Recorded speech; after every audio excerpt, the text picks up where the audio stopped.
What's good, Hoopers? Are you dealing with kneecap pain and unsure what to do? You've tried taking a look at the ankle or you've tried other things and haven't quite got rid of it?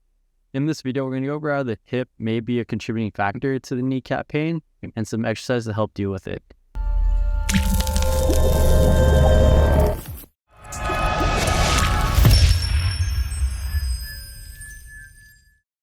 My name is Dr. Gabe Ignacio, Doctor of Physical Therapy, board-certified orthopedic clinical specialist, and co-founder of Basketball Doctors. Like I mentioned in this video, we're going to go over categories of the hip that can be and could be contributing to your kneecap pain. So stick around and see if that's something that you can do. And we'll also provide exercises for each particular category to help you figure it out. Comment below if you are dealing with kneecap pain and maybe what you've tried to help deal with it. If you want to work with us in person or online, send us an email at info@thebasketballdoctors.com. And don't forget to like, comment, share with family and friends, and we'll get into the topics now. All right, so the first topic that I want to go over is mobility and how that relates to kneecap pain. Before we get into that, we need to go over a quick anatomy lesson of the hip joint itself. And it's a ball and socket joint that actually does 6 primary movements, so it's quite a bit. So we got first the up and down one, which is flexion extension, side to side, so going out and coming in. Going out is hip abduction or abduction. Going in is adduction. So we like using ABD or ADD to kind of categorize or make it really well known because they sound very similar. So adduction is going in towards the midline. Abduction, abduction is going away from the midline. And then you have internal rotation of the hip and external rotation of the hip. So there's a lot to think about here, but in terms of mobility wise, the most important one, if you don't have adequate enough of this, will cause compensation and a lot more stress at the kneecap joint, and that is hip extension. So if you think about walking and running, if you don't quite have that trailing limb posture where you get into that hip extension position, your body's going to compensate in numerous ways to get that range of motion to allow you to walk and move to a certain extent. So that could look a lot of different ways. So you can have a hip hike or hip drop. Your body can go into hip inter-rotation, extra-rotation, or your foot might go into more pronation, causing more tibial inter-rotation. At the end of the day, all of these little variations, it's not going to be huge at first, but it's going to be small little deviations from the optimal. And that can contribute to PFPS or kneecap pain, which is pretty much abnormal or increased force at that patellofemoral or kneecap area. So if you don't have adequate range of motion to your hip, that's going to cause a lot of problems. So the exercise that we're going to show you is going to working on that hip extension in different planes of movement. As we know, life and sport happens in all planes of movement. So you don't want to just strictly work in one direction because, like we mentioned, life happens, and also the fibers of the hip flexors are triplanar, so they need to be opened up in all different planes. So the exercises that we're going to show you help you address that.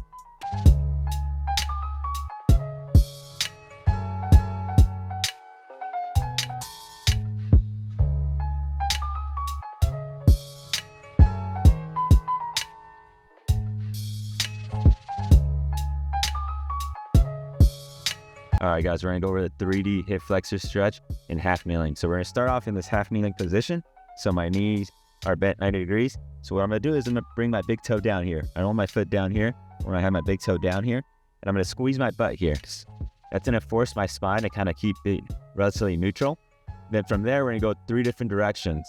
So as I drive forward, I'm gonna stretch out my hip going forward, and I'm gonna raise my arms overhead. And I'm gonna squeeze my butt. I don't wanna arch my back. I wanna keep my back straight by squeezing my butt, drive my arms up. So that's the first motion going forward. Then I'll show you guys in this motion here. We're gonna go because we first went forward, now we're gonna go rotating out towards the knee that's bent. So now we're gonna rotate this way as I drive forward. So I'm gonna feel a big stretch here. Then come back. Then I'm gonna raise my arms over my head and out to the side. And I'm going to stretch out here the little hip flexor. So the entire time, you're going to feel that stretch here every time you lean forward and do the movement. So I'll repeat that. So squeezing my butt, driving forward, feel the stretch there, hold it there for 2 seconds, then come back, then rotate out to the side. I should feel that stretch there. Then overhead. And you do the same thing on the other side. Here, then I rotate, then I'll go out to the side. All right, so the next topic is still related to mobility, but it's kind of like a sub-branch to it, and that is muscle flexibility, and more specifically, the TFL. So with PFPS and kneecap pain, the main tissue that gets a lot of hype is the IT band or iliotibial band, and it's notorious for being tight on people. And the theory is that when that's tight, because of where it inserts or attaches to, it's kind of on the outside border of the kneecap. So when people say that's tight, it can potentially pull the kneecap laterally, increase stress at that patellofemoral or kneecap pain. The issue with that is that the IT band, there's been numerous studies and a lot of research that shows that the IT band doesn't actually change its length in terms of muscle flexibility. The IT band is technically a tendon of the TFL or tensor fasciae lata, but it doesn't react the same way as muscles or tendons. So rolling it out, trying to stretch it really doesn't do anything for the muscle flexibility. So the way that we're going to increase, hopefully, and take some pressure off that lateral aspect of the kneecap is by stretching out the muscle itself of what the tendon of the IT band is. And that is tensor fasciae lata or TFL, which is a hip muscle kind of in the front lateral part of the hip.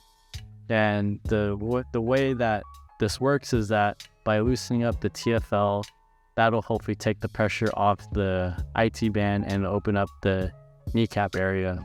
Other things you can do is foam rolling or stretching or rolling out the structures that attach to the IT band on the lateral side. So that would be like your lateral quad, your vastus lateralis, or your lateral glute and lateral hamstring, which is your biceps femoris.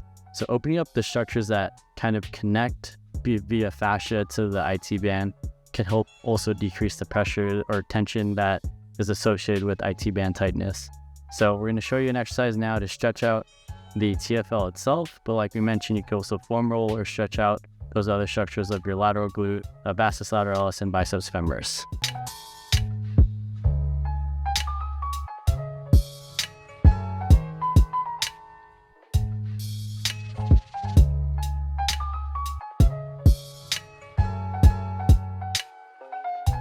All right, guys, we're gonna go over the TFL stretch.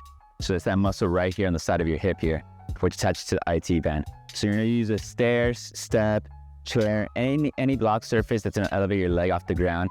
This is around 18 inches. You can do whatever height you want, preferably at least over 12 inches. So we're gonna stretch out our right side here. So your left leg's gonna go over across your body into the step block. From there, my right foot's pointed down on the ground. And from there, I'm gonna swing my hips out this way. So I'm pushing my hip out this way. I'm keeping my foot down, so I'm not coming off the ground. Keeping my big toe down, and I'm gonna swing my hip that way. I should feel a big stretch right in this position. And I'm gonna hold it there. I'm gonna show you in the opposite direction here. So now we're stretching our left one. We're gonna go here. And you're gonna see how my hips position out that way. And I should feel a little stretch here, and then come out of that. All right, and the final category that I want to go over is stability, which includes proprioception, motor control of the femur, and that we want to make sure we're controlling femoral inter-rotation, extra-rotation. So if you have excessive inter-rotation, extra-rotation, or adduction, abduction, it's going to cause stress at that kneecap, because that kneecap should sit in a nice little groove. If you add either inter-rotation or movement inward, or extra rotation where you're sitting too far outward, that patella or kneecap isn't going to sit in the groove how it should be, and maybe potentially cause a little bit contact more on the medial and lateral side of that groove. And then when you add force on top of that, over time, that's going to cause irritation and cause some of that kneecap pain. So the reason why we want to really work on motor control is because, as we know, as I mentioned before, life happens in all planes of movement, and it's going to be impossible for your body to not move into adduction, intra-rotation, or extra-rotation, abduction, because that's just how life is. So we need to be able to control it. So just like anything else, it's not bad that your body moves into those positions. It's just bad if you can't control it or don't have the motor control or muscle strength to be able to stabilize and control that movement. So the exercise that we're going to go over now is going to teach you how to control that. And you want to make sure that you're strong from all the way down to your feet, all the way up the chain. You if you're going to notice some shakiness, you're going to see your leg go into internal rotation, external rotation, but you just want to find that happy zone of being able to control it. It's okay if it comes in and out, but you just have to control and find stability and find that neutral position after. So check out the exercise, try it out.